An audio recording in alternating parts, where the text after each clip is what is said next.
Hey friends! In this video, I wanted to talk about 5 strategies of self-compassion. If you didn't watch the video where I read the article on self-compassion, be sure to watch that. It's really good. Many of us are all too used to bashing ourselves, and it's not surprising. In our society, we're taught that being hard on ourselves and ashamed of everything from our actions to our looks gets results. Self-criticism is the preferred path to success. We rarely think about showing ourselves kindness, or even if we do, we worry that doing so is selfish, complacent, or arrogant. But research has found that self-criticism only sabotages us and produces a variety of negative consequences.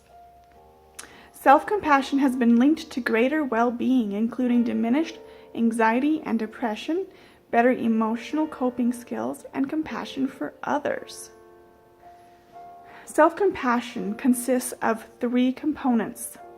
There's self-kindness, being gentle, kind, and understanding with yourself when you're suffering. Common humanity, realizing that you're not alone in your struggles. When we're struggling, we tend to feel especially isolated.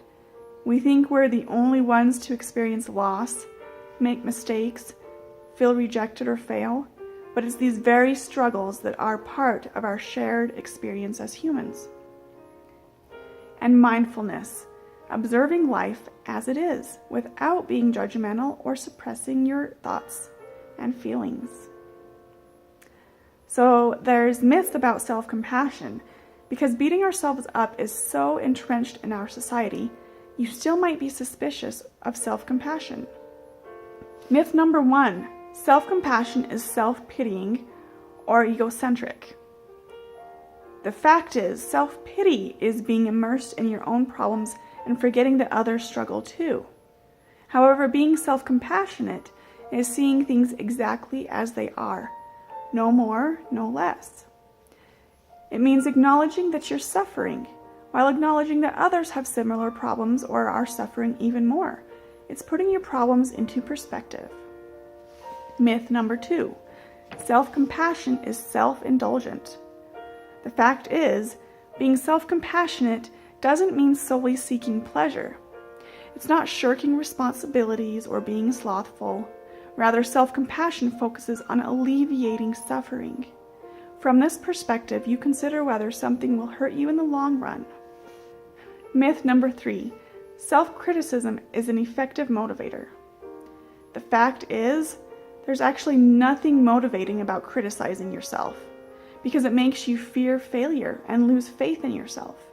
Even if you do achieve great things, you're often miserable anyway. It's interesting that in other areas of our lives, we understand that being harsh doesn't work.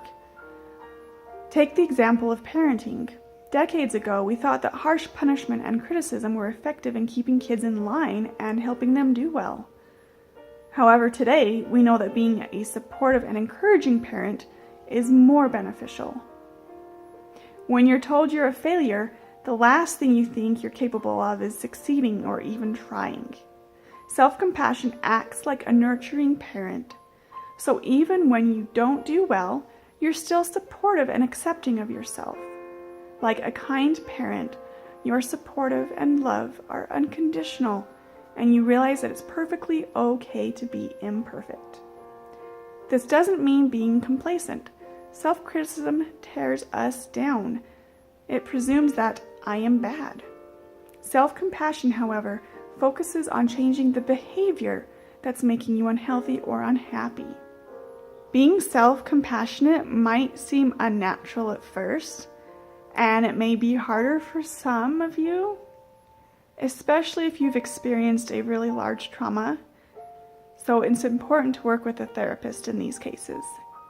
But let's talk about 5 strategies that you can incorporate in your life to add more self-compassion. Number 1, consider how you treat someone else. The simplest thing you can do is to imagine what you'd do if someone you cared about came to you after failing or getting rejected. What would you say to that person? How would you treat them? Number 2, watch your language. You may be so used to criticizing yourself that you don't even realize you're doing it. So it helps to pay particular attention to the words you use, that you speak to yourself.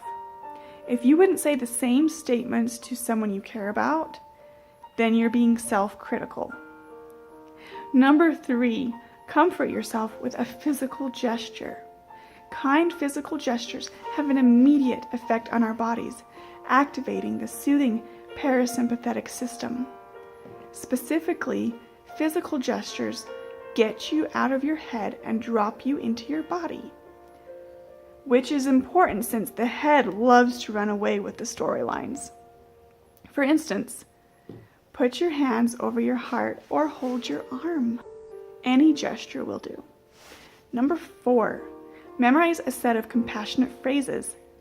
Whenever you find yourself saying, "I'm horrible," or "I really suck at that," it helps to have a few phrases at the ready. Pick statements that really resonate with you. Combining that with a physical gesture like hands over your heart is especially powerful. Here are some examples. This is a moment of suffering. Suffering is part of life. May I be kind to myself in this moment? May I give myself the compassion I need? Number 5, practice guided meditation. Meditation helps to retrain your brain. This way, self-compassionate gestures and self-soothing become more natural. So that's all I have for this video. I hope you found it very beneficial.